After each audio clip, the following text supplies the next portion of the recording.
না, তার মন বলে আর কিছু নেই। সে নিজের মনটা যখন সম্পূর্ণরূপে উড়ে গেল, বা সম্পূর্ণরূপে আহ, মনের আর কোনো অস্তিত্ব নেই, সেই সময় সেই মুহূর্তে জ্ঞানের প্রকাশ। তো প্রথম তিনি তা হলেন, এবং মানে তিনি নিজেকে স্বয়ং জ্ঞান বলে ধরা পড়লো, তার কাছে ধরতে পারলেন বলা ভীষণ ভুল।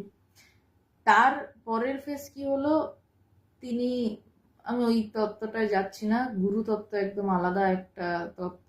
তিনি ওই তত্ত্বে তাকে প্রবেশ করালেন মহামায়া, এবং তিনি গুরুপদ বাচ্য হলেন, এবং তিনি অন্য মানুষকে ওই পারে নিয়ে যেতে সক্ষম হলেন। মানিক মালাকার প্রণাম, সবাইকে প্রণাম। তিনি মানুষকে ওই পারে নিয়ে যেতে সক্ষম হলেন। এবার আমরা যখন কারোর কথা ভাবি তখন অসুবিধা নেই, কারণ আমাদের তো সারাদিন মন নিয়ে কালচার করছি।